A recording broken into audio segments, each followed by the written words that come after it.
Hello மட்டும் நம்ம ஓஎம்ஸோட media டிரைவ்ஸ்க்கு நிறைய இடத்துக்கு டிராவல் பண்ணுறது உண்டு. அதே மாதிரி கண்டென்ட் எடுக்கிறதுக்கு நம்ம தமிழ்நாடுக்குள்ளே நிறைய டிராவல் பண்ணி நீங்கள் பார்த்துருப்பீங்க. இன்னைக்கு நாங்கள் வந்து நம்ம ஊரில் இருந்து, அதாவது மார்த்தாண்டம்லேருந்து ஒரு அப்ராக்சிமேட்லி 4 hours டிராவல் பண்ணி கொட்டாரக்கரன்னு சொல்லக்கூடிய ஒரு இடத்துல இருக்கு. உங்களுக்கு தெரியும், நம்ம இந்தியன் மார்க்கெட்டில் வந்து ஹைபிரிட்ஸ் வந்ததுக்கு அப்புறம் தான் டீசல்ஸ் வந்து முடிஞ்சு ஹைபிரிட்ஸ்ல இருந்து ஈவிக்கு போகும் நம்ம பேசுறது உண்டு. நிறைய பேர் வந்து இல்லை நம்ம டைரக்டா ஈவிக்கு போகும்னு சொல்லும்போது நம்ம சொல்லுவோம் இல்லைங்க, டீசலுக்கு பதிலாக ஹைபிரிட்டுக்கு ஒரு ஸ்கோப் இருக்கு. அப்படி பார்த்தா இந்தியன் மார்க்கெட்டில் இப்போ தான் ஹைபிரிட் ஸ்லோவாக வந்து கனெக்ட் ஆகிட்டு இருக்குது. குளோபலி ஹைபிரிட்ஸோட இனிஷியலில் டொயோட்டாவோடைய அந்த ஹைபிரிட் அந்த செக்மெண்ட்டுக்குன்னு ஒரு கார் இருக்கு. யார்கிட்ட கேட்டாலும் ப்ரையஸ்ன்னு சொல்லுவாங்க. நம்ம கூட ஒரு இம்போர்ட்டட் ப்ரையஸ் நம்ம கூட இருக்குது. இது வந்து செகண்ட் ஜென்ரேஷன் குளோபல் மாடல். இந்த காரோட ஸ்டோரியை பேசுறதுக்காக தான் நாங்கள் இங்கே வந்திருக்கோம்.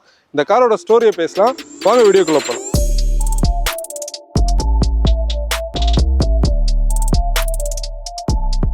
இப்போ இந்த காரோட ஓனர் மிஸ்டர் திலீப்புக்கு ஒரு பெரிய தேங்க்ஸ் சொல்லணும். இந்த வெஹிக்கிள் நமக்கு அரேஞ்ச் பண்ணி கொடுத்தது வந்து மனு பிரதர். நமக்கு தெரியும் சியரா நம்ம பண்ணியிருப்போம் தெரியுமா, ஓஜி சியரா, அந்த பிரதர். அவர் இப்போ வந்து குவைத்துல இருந்து லீவுக்கு வந்திருந்தாரு. கொஞ்ச நாளாவே இந்த வெஹிக்கிள் பத்தி அவர் சொல்லியிருந்தாரு. அதுக்காக அவரும் கூட உண்டு. அவர் ஆக்சுவலி இப்போ வெளியே போயிருக்காரு. அவருக்கும் ஒரு பெரிய தேங்க்ஸ். ஆக்சுவலி இந்த பிரியஸ் பத்தி நம்ம பேசும்போது 1997 ஒரு ஜாப்பனீஸ் ஆட்டோ எக்ஸ்போல டொயோட்டா வந்து ஒரு கான்செப்டை வைக்கிறாங்க. அன்னைக்கு வந்து இந்த எமிஷன்ஸை கண்ட்ரோல் பண்றது, எஃபிஷியன்சி இன்க்ரீஸ் பண்ற ஒரு ஸ்டோரியில பிரியஸுக்கு வந்து ஒரு பெரிய ஸ்பேஸ் ஆச்சு. ஃபர்ஸ்ட் ஜென் பிரியஸ் வந்து இந்த ஐகானிக் சில்அவுட்ல வரல, அது நம்ம பேசலாம். செகண்ட் ஜென் பிரியஸ் வந்த காலகட்டத்தில் இருந்து 2003 இருந்து NW20 சொல்லக்கூடிய ஒரு கோட் நேம்ல இது இருக்கும். இந்த பிரியஸுக்குன்னு சொல்லி குளோபலி ஒரு ஸ்பேஸ் கிரியேட் ஆச்சு. ஏன்னா இதோட ஒரு சில் அவுட், இந்த ஷேப் வந்து ஐகானிக்கா இருக்கும். யூஎஸ்ல ஜப்பான்ல வந்து பார்த்தோம்னா ஒரு 60 லட்சம் யூனிட்ஸ் கிட்ட இந்த ப்ராடக்ட் வித்துருக்கு. 80% ப்ராடக்ட்ஸே வந்து யூஎஸ் அண்ட் ஜப்பான்ல தான் வித்துருக்கும். எஃபிஷியன்சிக்கு வந்து இதுக்குன்னே ஒரு ஸ்பெஷல் பிளேஸ் இருக்குது அந்த குளோபல் மார்க்கெட்ல. இந்தியாவில் பார்த்தோம்னா 2010 தான் அஃபிஷியலி வந்து பிரியஸ்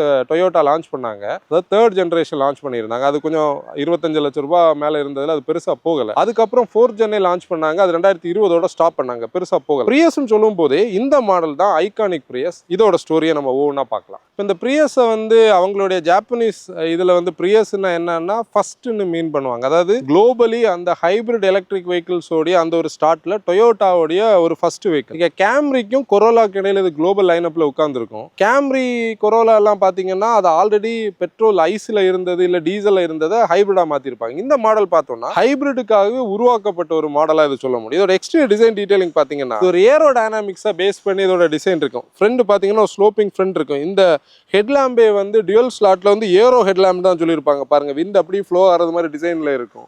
ஏன்னா இதோட டிராக் கோஎஃபிஷியன்ட் வந்து 0.26 இருக்கும். அடுத்த மாடல்ஸ்ல 0.25க்கு வந்திருப்பாங்க. அந்த அளவுக்கு எஃபிஷியன்சியை வந்து இம்ப்ரூவ் பண்ணியிருப்பாங்க. இந்த சைட் போர்ஷன் தான் இதோடைய அந்த டிசைனை காட்டுறது. நீங்க ஃப்ரெண்டை பார்க்கும்போது சில டைம் மிஸ் பண்ணிட்டா கூட, ஏன்னா யாரிஸ் மாதிரி எல்லாம் இருக்கு. சைடு இந்த டிசைனை பார்க்கும்போது நாச் பேக், இந்த ஸ்போர்ட் பேக் டிசைனை வந்து ட்ரையாங்கிள் டிசைன் சொல்லுவாங்க.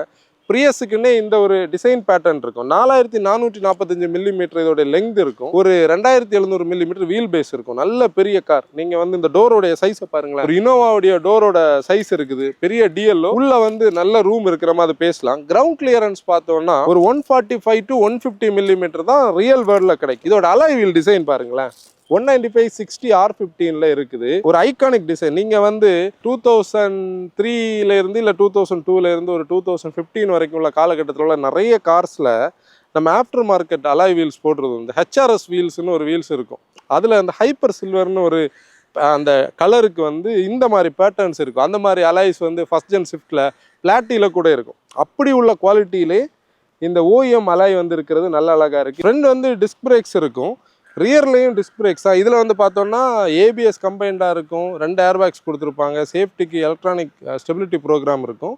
கூட இது ரீஜென்ரேட்டிவ் பிரேக்கிங் ஒர்க் ஆகுறதுனால இந்த பிரேக்ஸ் தான் வந்து இந்த ரியர் பிரேக்கில் தான் அந்த ரீஜென்ரேஷனுக்கான ஆப்ஷன் வச்சுருப்பாங்க. இப்போ இந்த 2010 காலகட்டத்தை சரௌண்ட் பண்ணி கார்ஸை வந்து வாட்ச் பண்ணுற பீப்புளுக்கு தெரியும் பிரையஸோடைய டிசைன் என்ன இப்படி இருக்கும்னு சொல்லி. ஏன்னா நம்ம நிறைய ஃபாரம்ஸில் இதை பார்த்துருப்போம். டீம் BHPயில் பார்த்தீங்கன்னா இந்தியாவிலேருந்து ஒருத்தர் ஸ்ரீலங்காவில் டூர் போகும்போது அவங்க அந்த என்டையர் ஸ்ரீலங்காவில் ஒரு போர்ஷனை சுற்றுறதுக்கு ப்ரைஸை யூஸ் பண்ணியிருப்பாங்க. நான் அப்போ நினைப்பேன் இந்தியன் மார்க்கெட்டில் இது எப்போ வரும்னு சொல்லி.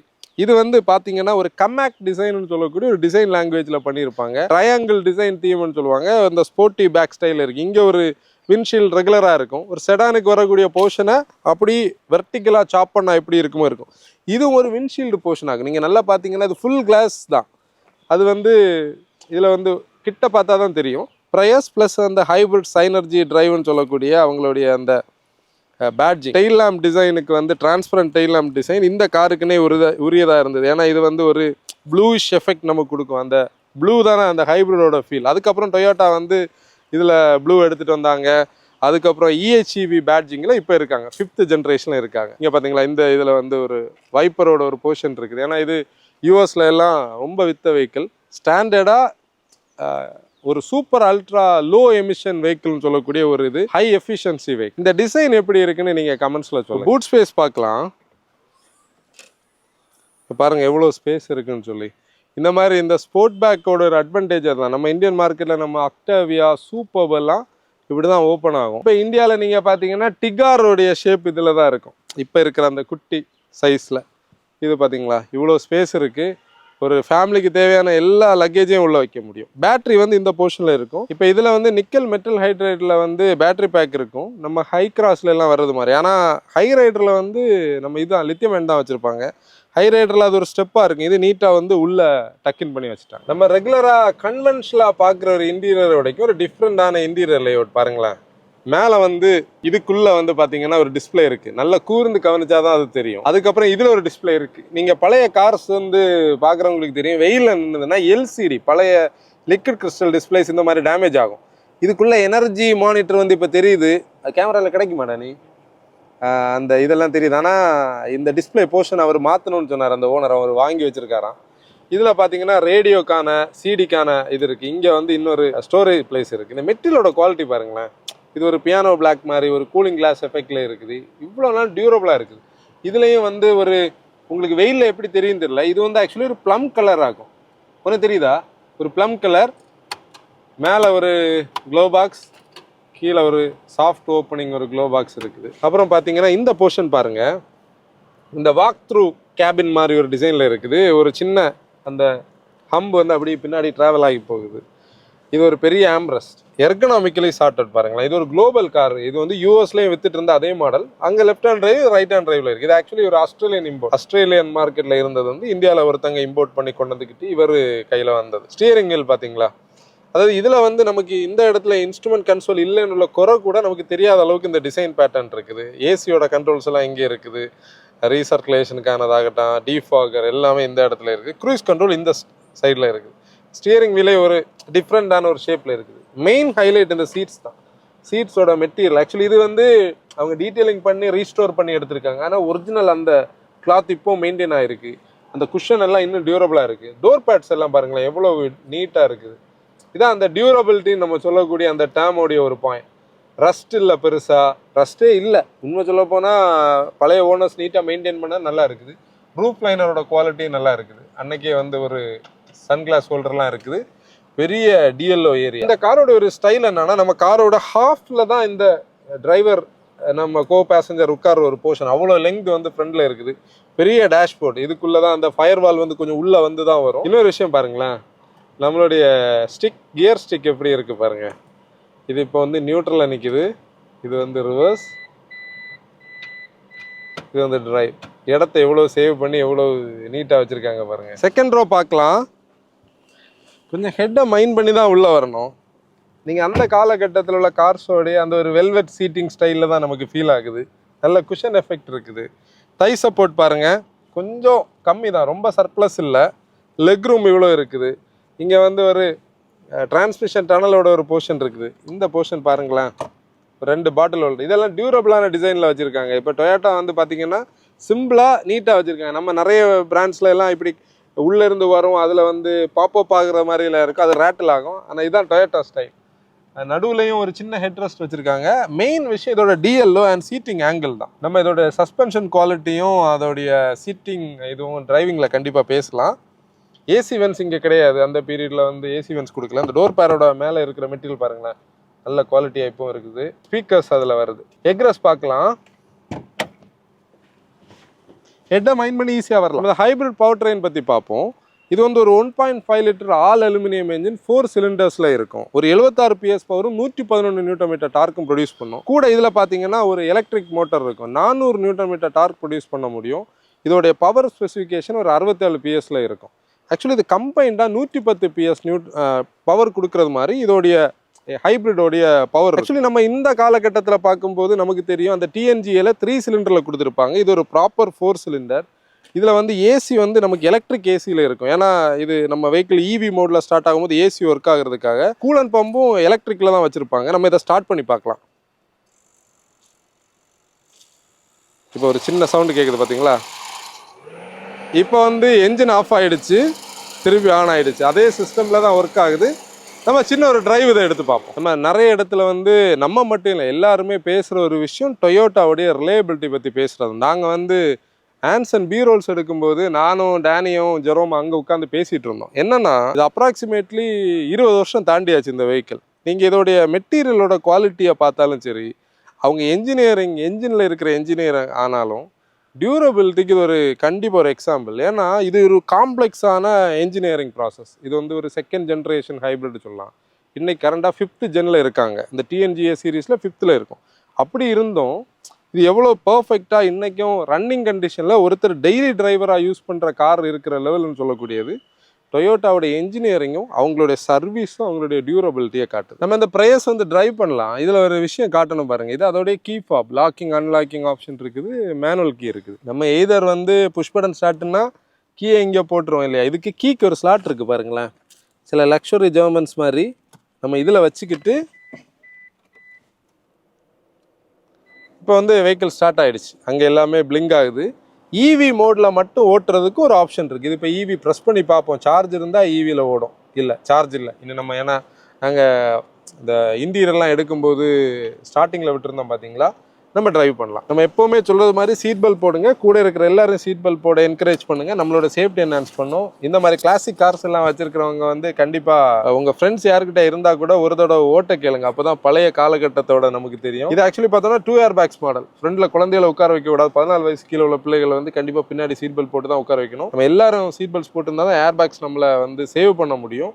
ரோட் ரேஜில் இன்டெல்ஜ் ஆகாதீங்க. யாராச்சும் ரோட் ரேஜில் வந்தால் கூட நீங்கள் கூலாக போயிருங்க. இண்டிகேட்டர்ஸ் போட்டு திருப்புங்க. தயவு செய்து ஹெட்லாம்ப்ஸ் அப்கிரேட் பண்ணாது. ஹை பீம்ஸ் வந்து தேவைன்னா மட்டும் யூஸ் பண்ணுங்கள். ஆப்போசிட்டில் வரக்கூடியவங்களை பிளைண்ட் பண்ணுற அந்த எல்இடிஸ் எல்லாம் வைக்காதீங்க. நம்ம ரெஸ்பான்சிபிளாக ஓட்டுறதுல இதுவும் ஒரு ஃபேக்டர். நம்ம சேஃப்டி மற்ற ரோடு யூசர்ஸோட சேஃப்டியை ஃபோக்கஸ் பண்ணி ரோட்ஸை நம்ம கண்டிப்பாக சேஃபாக்க முடியும். நம்ம இந்த வெஹிக்கிளை டிரைவ் பண்ணலாம். நான் இந்த சீட்டிங்கில் உட்காரும்போது எனக்கு வந்து சிவிக் ஓட்டுனது மாதிரி ஞாபகம் வருது. சிவிக்கில் தான் இந்த மாதிரி ஒரு டேஷ்போர்ட் லே அவுட், நம்ம ஸ்டியரிங் ஃபீல், இப்படி ஒரு கொஞ்சம் உள்ள ப்ரெட்ரூடான ஒரு டேஷ். எங்கள் குளோபல் ஃபியஸ்டாலையும் இந்த டேஷ்போர்டு இங்கே உள்ளதான் இருக்கும். இது லிட்டரலி ஒரு சிவிக் ஃபீல், அந்த ஜாப்பனீஸ் ஃபீல் இதில் இருக்குது. நீங்கள் அந்த ஜேடிஎம் கார்ஸ்ன்னு சொல்லக்கூடியது நான் வெளியே பேசும்போதே சொல்ல நினச்சேன். ஜாப்பனீஸ் டொமஸ்டிக் மார்க்கெட்டோட கார்ஸுக்கு ஒரு தனி வேல்யூ இருக்கும். இப்போ அந்த வேல்யூ இந்த காரில் இப்போவும் தெரியுது. நீங்கள் சிவிக் ஆகலாம், இந்த கார் ஆகலாம், கொரோலா ஆகலாம், கேம்ரி ஆகலாம், எல்லாமே அந்த ஒரு ஜேடிஎம்ஸில் ஒரு குவாலிட்டி இருக்கிறது இதில் இருக்குது. முதல் காலகட்டத்தில் நீங்கள் வந்து ஹைபிரிட்ஸ்ன்னு சொல்லக்கூடியது எப்படி பார்க்கப்பட்டுச்சுன்னா வெறும் ஃபியூவல் எஃபிஷியன்சிக்காக டியூன் பண்ணப்பட்ட ஒரு டூலாக தான் பார்க்கப்பட்டுச்சு. இன்னைக்கு வந்து கட்டிங் டெக்னாலஜிஸ் வந்தாச்சு. இன்னைக்கு பெர்ஃபார்மன்ஸ் இன்க்ரீஸ் ஆயாச்சு. ஏன்னா வந்து அதுலேயே பிளக்இன் ஹைபிரிட்ஸ் இருக்குது, நிறைய விஷயங்கள் இருக்குது. இந்த மாடல் வந்து நான் இதை ஓட்டுறதுக்காக வரும்போது நான் முதல்ல இப்போ தான் இதை ஓட்டுறேன். நான் கல்ஃபில் வந்து இதை பார்த்துருக்குறேன். என் ஃப்ரெண்டு கிறிஸ்டோபர் வந்து ஒரு தடவை அவனை கம்பல் பண்ணி கூட்டு போய் ஒரு இம்போர்ட்டட் பீஸ் வந்து காட்டி தர கேட்டேன். இப்போதான் ஃபஸ்ட்டாக நான் இந்த ப்ரைஸ் ஓட்டுறேன். நான் எப்படி எதிர்பார்த்து வந்தேன்னா இது கொஞ்சம் ஸ்லக்கிஷாக இருக்கும், அந்த ஒரு ஃபீல் இருக்காது. இனிஷியல் எலக்ட்ரிக்ஸ் ஓட்டும் போது ஒரு கனெக்டிவிட்டி இல்லாமல் இருக்கும்னு நினச்சேன். ஆனால் பாருங்களேன், 20 இயர்ஸ் ஆன வெஹிக்கிள் அவ்வளோ ரிஃபைன்டாக, அடிஷ்னலாக அந்த என்ஜினில் இருந்தோ இல்லை ஹைபிரிட் சிஸ்டமில் இருந்து ஒரு நாய்ஸ் கூட இல்லை, பாடியில் ரேட்லிங் இல்லை. நாங்கள் இது கொஞ்சம் நேரமாக இதில் சுற்றிட்டு இருக்கோம். ஒரு லொக்கேஷன் கண்டுபிடிக்கிறதுக்காகவே கொஞ்ச நேரம் சுற்றிட்டு இருந்தோம்.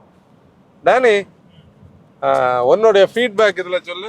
இந்த பழைய கார்ஸுக்கும் நம்ம இந்த கார்ஸுக்கும் நம்ம ஒரு பாட்காஸ்ட் ரீசெண்டா பண்ணோம்ல, அதுல வந்து நீதான் வந்து நடுஸ்ல உள்ள வெஹிக்கிள்ஸ் சொன்ன அந்த நடுஸ் ஃபீல் இதுல இருக்கா? இதான நடுஸுக்கு முன்னால உள்ளது, அது எப்படி இருக்கு? ஆனா அந்த ஒரு அப்படின்னா நம்ம மார்க்கெட்ஸ்ல ஒரு 2010க்கு பிறகு வந்த கார்ஸுக்கு ஒரு ஃபீலிங் இருக்கு. அது நீ கரெக்டா சொன்ன. எப்படின்னா நம்ம மார்க்கெட்ல 2010க்கு பிறகு வந்துல கார்ஸ், அதெல்லாம் 2000ஸ்ல வெளிநாடுகள்ல இருந்த கார்ஸ். ஓட்டுறதுக்கு அவ்வளோ ஒரு ப்ரீஸா இருக்கு, நல்ல விசிபிலிட்டி, சஸ்பென்ஷன். ஆக்சுவலி அவர் கொஞ்சம் வேலை பண்ணணும்னு சொன்னார். ஆனால் கூட ஓகே, நம்ம பேட் பேட்ச் ரோட்ஸில் போகும்போது கண்டிப்பாக கொஞ்சம் கவனிக்கணும். மற்றபடி சஸ்பென்ஷன் நல்லா தான் இருக்குது. ஒரு ஸ்டீப்பான இடத்துக்குள்ளே ஏறுறோம், அப்போ நான் கொஞ்சம் ஆக்சலரேட் பண்ணும்போது ஸ்லைட்டான ஒரு என்ஜின் நாய்ஸ் கேட்குது. Steering typical Japanese, straight to தான் பாயிண்டாக இருக்குது. அதை தவிர வந்து நமக்கு அந்த ஃபீல் அதெல்லாம் கிடையாது. நீங்கள் பார்த்தீங்கன்னா நம்ம ஸ்டியர் பண்ணிட்டோம், அப்புறம் நம்ம அதை ரிட்டர்ன் கொண்டு வர ஒரு ஸ்டைலில் தான். இதில் நீங்கள் பார்த்தீங்கன்னா பீன் அந்த பிரேக் மோட் கூட இருக்குது. நம்ம ஹைப்ரிட் ஓட்டும் போதே சொல்லியிருப்போம், ஹில்ஸ் எல்லாம் ஓட்டினோன்னா கண்டிப்பாக அது யூஸ் ஆகும். ரீஜென்ரேஷன் கொஞ்சம் ஃபாஸ்ட்டாக நடக்கும். அதே மாதிரி வந்து பிரேக் பண்ணி தான் ஹில்ஸில் கீழே இறங்க வைக்கும். நம்ம வந்து பெடல் பண்ண வேண்டிய அவசியம் இருக்காது. பிரேக்ஸ் வந்து நல்லா இருக்குது. ஏன்னா இதில் வந்து ரீஜென்ரேஷனும் கம்பைண்டாக இருக்கிறதுனால பிரேக்ஸ் வந்து நல்ல டியூனிங்கில் கொடுத்துருக்காங்க. நம்ம ஒரு 1500cc வெஹிக்கிள் ஓட்டுற ஃபீலே இல்லை. அதுக்கு மேலே டார்க் வந்து ஃபீல் ஆகுது. எனக்கு தெரிஞ்சு ஒரு சைலண்ட் ஆப்ரேஷன் தான். உள்ள பெரிய நாய்ஸ் எல்லாம் இல்லை டானி. இவ்வளோ ரவ் பண்ணும்போது தான் நாய்ஸ் வருது, மற்றபடி நீட்டாக இருக்குது. இந்த கியர் ஸ்டிக்கே ஒரு அழகு தான். நீங்கள் வந்து நாச்சியாக இருக்குது. எவ்வளோ ஸ்பேஸை வந்து அது கம்மி பண்ணியிருக்கு பார்த்தீங்களா.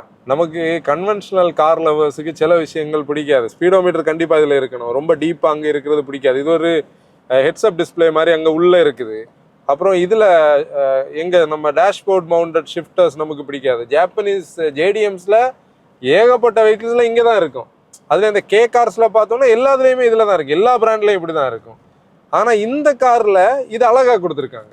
அது ஒரு ஒரு நல்ல டச். இந்த டிஸ்பிளே கூட ஒர்க்கிங்காக இருந்திருந்தா நல்லா இருந்திருக்கு. நான் இதோட ப்ரௌசர் வந்து நெட்லேருந்து டவுன்லோட் பண்ணும்போது ப்ளூ கலரில் இருந்தது, ப்ளூ இலுமினேஷனில்.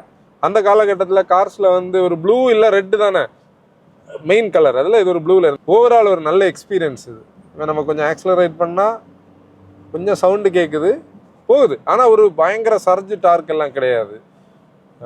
ஆனால் இது இவ்வளவு நாள் தாண்டி இதே குவாலிட்டியில் இருக்கிறது இதோடைய ஒரு ஹைலைட் தான். இது அப்ராக்சிமேட்லி 1,60,000 கிலோமீட்டர்ஸ் ஓடி இருக்குது. பேட்ரி வந்து இந்த இப்போ நமக்கு வெஹிக்கிள் கொடுத்த திலீப்னு சொல்லக்கூடிய பிரதர் வந்து அவங்க மாற்றிருக்காங்க. டொயோட்டாவில் வந்து அவங்க ஓயில் வந்து பேட்டரி மாற்றிருக்காங்க. மற்ற செட்டப் எல்லாம் அப்படி தான் இருக்குது. இப்போ இந்த கண்டென்ட் மூலமாக நாங்கள் ஒரு இன்ஃபரன்ஸுக்கு வந்திருக்கோம். என்னென்னா, நிறைய பேர் கன்சல்டிங் கால்ஸில் வந்து ஹைப்ரிட்ஸ் பற்றி கேட்பாங்க. நம்மளும் ஹைப்ரிட்ஸ் டியூரபிளாக இருக்கும், உங்களுக்கு வந்து குளோபலி 5th ஜென்ரேஷனில் இருக்குது, 25 வருஷமாக டொயோட்டா விற்கிறாங்கன்னெல்லாம் நம்ம சொல்லுவோம். ஆனால் இதோடைய பாயிண்டே இந்த காரை நீங்கள் பார்க்க வெல் மெயின்டைன்டாக வச்சுருந்தா ஒரு 2nd ஜென்ரேஷன் ஹைப்ரிடே இந்த டியூரபிலிட்டி கொடுக்கும்னு சொல்லக்கூடியது ஹைப்ரிட்ஸுக்கான ஒரு கான்ஃபிடன்ஸ் கொடுக்குது. அதுக்காக டொயோட்டா வந்து இந்த ரிவ்யூவை வந்து எங்களை பண்ண வச்சுன்னு தயவு செய்து புதிய கீபோர்டு வேரியர்ஸ் வந்துடாதீங்க. இது முழுக்க முழுக்க எங்கள் இன்ட்ரெஸ்ட்டில் பண்ணுறது. ஏன்னா இந்த மாதிரி கார்ஸை நாங்கள் தேடுறது கொஞ்சம் கம்மி பண்ணியிருந்தோம் வெரி ரீசன்ட்லி. எங்களுக்கு டைம் கம்மியாக இருந்ததுனால. இப்போ இந்த ஒரு 2 வாரமாக மீடியா டிரைவ் ட்ராவல் இல்லை, அதனால தான் நாங்கள் இதை பிளான் பண்ணது. நீங்கள் கண்டிப்பாக ஹைப்ரிட்ஸ் வாங்குறவங்க குவாலிட்டியாக மெயின்டைன் பண்ணி வச்சா இந்த மாதிரி டியூரபிளாக வச்சுருக்க முடியும். இதில் ஒரு விஷயம் நான் சொல்ல மிஸ் பண்ணிட்டேன். முதல்ல 2003 மாடலில் பார்க்கிங் பிரேக் வந்து ஒரு பட்டன் ஸ்டைலில் வச்சுருக்காங்க பாருங்கள். இன்றைக்கி அது ஒர்க்கிங்கில் இருக்குது. செகண்ட் ரோ பார்க்கலாம். செகண்ட் ரோ வந்து நம்ம முதல்ல பார்த்தபோது அந்த ஒரு கொஞ்சம் பள்ளத்தில் உட்காந்துருந்த மாதிரி இருந்தது கார் நிப்பாட்டி இருக்கும்போது. ஆனால் இப்போ உட்காந்தா ஃப்ரெண்டு விடைக்கும் ஒரு ஸ்லைட்டாக ரைஸ்டாக தான் நம்ம உட்காந்துருக்கோம். தை சப்போர்ட் கம்மி தான், ஆனால் சீட்ஸ் வந்து இந்த எண்டு வரைக்கும் இருக்குது. அதான் பழைய காலத்தோட கார்ஸோட ஒரு அட்வான்டேஜ் பாருங்களேன். இந்த எண்டு வரைக்கும் அந்த சீட்ஸ் இருக்கும். பிளாஸ்டிக்கே இங்கே டச் பண்ணாது. நம்ம இந்த எண்டு போனால் கூட நம்ம கை வந்து சாஃப்ட் டச்சில் தான் இருக்கும். ஏசியோட வென்டிலேஷன் வந்து பேட்டரிக்கு போகிறதுக்காக அந்த பக்கத்தில் வச்சுருக்காங்க, ஒரு சின்ன போர்ஷனில் இருக்குது. என்ஜின் நாய்ஸ் எல்லாம் நமக்குள்ளே பெருசாக கேட்கல. ஏசி வந்து இனஃபாக தான் இருக்குது, அது ரொம்ப ஃப்ளோன்னு நம்ம சொல்ல முடியாது. இப்போ நிறைய பேருக்கு டவுட் இருக்கும், இது 2nd ஜென்ரேஷன் என்ன எஃபிஷியன்சி கொடுக்கும்னு சொல்லக்கூடிய. நம்ம ஓனர்கிட்ட கேட்கும்போது ஆவரேஜாக 20க்கு மேலே அவருக்கு கிடச்சிருக்குன்னு சொன்னார். 20 கிலோமீட்டர்னு சொல்லக்கூடியது டெய்லி டிரைவராக இன்றைக்கி டீசல் மாதிரி யூஸ் பண்ணக்கூடிய ஒரு ஸ்டைலில் இருக்குது. ஆக்சுவலி இது இவ்வளோ சக்ஸஸ்ஃபுல் ஆனதுக்கு இந்த ப்ராடக்டோடைய ஒரு ரீசனே அதுதான். இவ்வளோ தூரம் பீப்புளுக்கு வந்து இந்த ப்ராடக்ட் பிடிச்சது எஃபிஷியன்சி தான், ப்ளஸ் டியூரபிலிட்டி. எக்ஸ்டீரியர் பேசும்போது நான் 2 விஷயம் ரெகுலராக சொல்கிறத மிஸ் பண்ணியிருப்பேன். ஒன்று, இதோடைய சேசி பற்றி ஒரு எம்சின்னு சொல்லி ஒரு பிளாட்ஃபார்மில் தான் அதை பில்டு பண்ணியிருப்பாங்க. அதுக்கப்புறம் அது டிஎன்ஜியாக இருக்கும், அந்த குளோபல் ஆர்கிடெக்சரில் இருக்கும். இந்த எம்சி பிளாட்ஃபார்ம் பார்த்தோன்னா அந்த காலகட்டத்தில் வந்து கொரோலா RAV4 செலிக்காவில் அதை பண்ணியிருப்பாங்க. ஒரு 1310 கிலோகிராம் வந்து வெயிட் இருக்கும். இப்போ இந்த மாடல் வந்து இம்போர்ட்டடாக வந்தது 2010 அவங்க அந்த 2nd ஜென்னை கொண்டு வந்தாங்க. அது ப்ரைஸிங்கில் பெருசாக போகலை. அதுக்கப்புறம் 4th ஜென் வந்தது, அதுவும் பெருசாக சக்ஸஸ் ஆகலை. இந்தியாவில் நம்ம ஒரு டீலர்கிட்ட டீட்டெயில்ஸ் எல்லாம் செக் பண்ணும்போது ஒருத்தர் ஒரு ஃபாரமில் எழுதியிருந்தார், 500 யூனிட்ஸ் தான் இந்தியன் மார்க்கெட்டில் இது வரைக்கும் சோல்டாக இருக்கும் ப்ரையஸ் அஸ் அ மாடல். ஆனால் இம்போர்ட்டட் பீசஸ் இது மாதிரி நிறைய பேர்கிட்ட இருக்கலாம். ஆனால் எவ்வளோ பீசஸ் வெல் மெயின்டைன் நமக்கு தெரியாது. இன்னொன்று யூஸ் கார் மார்க்கெட்டில் இதை நம்ம ஈஸியாக பார்க்க முடியாது. பார்ட்ஸோட ப்ரைஸிங் ஆகலாம், ப்ளஸ் இந்த ஹைப்ரிட் பற்றின அண்டர்ஸ்டாண்டிங் இல்லாததுனால இந்த கார் வந்து ஒரு என்ன சொல்கிறது, ஒரு ஃபர்காட்டன் காரோடைய ஒரு ஸ்டோரி தான். நம்ம மார்க்கெட்டில் அதை ஃபர்காட்டன்னு நாங்கள் சொல்லாத காரணம் என்னன்னா, நிறைய பேருக்கு இது தெரியறதே இல்லை. Unknown car. நாங்கள் இப்படி ஒரு எபிசோட் சீரிஸ் ஸ்டார்ட் பண்ணால் திருப்பி அதுக்கு வேறு கார் கிடைக்க கஷ்டம். அதனால தான் அன்னோன் சீரீஸ்ன்னு சொல்லி தனியாக ஸ்டார்ட் பண்ணலை. இப்போ இதுதான் இந்த காரோட ஸ்டோரி. நான் முதல்ல சொன்ன மாதிரி அந்த திலீப் பிரதருக்கு, நம்ம பனு பிரதர் இங்கே ஃப்ரெண்டில் இருக்கார், அவருக்கும் ஒரு பெரிய தேங்க்ஸ். நாங்கள் இவ்வளோ தூரம் ட்ராவல் பண்ணி வந்ததோட சந்தோஷம் இந்த கண்டென்ட் முடித்ததில் இருக்குது. ஏன்னா நம்ம இந்த கார் என்னன்னு அண்டர்ஸ்டாண்ட் பண்ணியாச்சு. இனி நம்ம எப்பாச்சும் டொயோட்டா எய்தர் வந்து கரண்ட் ஜென்ரேஷன் ப்ரையஸில் வந்து இந்தியன் மார்க்கெட்டில் லான்ச் பண்ணலாம். ஏன்னா ஆட்டோ எக்ஸ்போவில் நீங்கள் பார்த்தீங்கன்னா அவங்களுடைய அந்த மல்டி பாத்வேன்னு சொல்லக்கூடிய ஒரு ஸ்பேஸிங்கில் ப்ளக்இன் ஹைப்ரிட்ஸ் ஆகட்டும், இல்லை வந்து எலக்ட்ரிக்ஸ் ஆகட்டும், இந்த ஹைப்ரிட்ஸ் ஆகட்டும், எல்லாமே டிஸ்பிளே பண்ணியிருந்தால ப்ரைஸை நிப்பாட்டியிருந்தாங்க. ப்ரைஸ் ஒரு இம்பார்ட்டன்ட் ப்ராடக்ட் இல்லையா? நீங்கள் நல்லா கவனிச்சிங்கன்னா ப்ரைஸ் நிறைய ஷேப்பில் இருக்கும், எம்பிவியில் இருக்கும். ஆனால் ப்ரைஸ்னாலே இந்த ஸ்போர்ட் பேக் டிசைன் தான் மெயின் விஷயம். 50 லட்சம் யூனிட்ஸ் கிட்ட இந்த டிசைன்லேயே விற்றுருக்கான். ஓவரால் இந்த கண்டனோட ஃபீட்பேக் என்னன்னு நீங்கள் கமெண்ட்ஸில் சொல்லுங்கள். ஒரு ஓல்டு ஜென்ரேஷன் ஓஜி கார் ஓட்டுனா பார்த்த ஃபீல் இருக்குது. இன்னொரு வீடியோவில் நம்ம பார்ப்போம். Until then bye bye from motor wagon. Drive responsibility.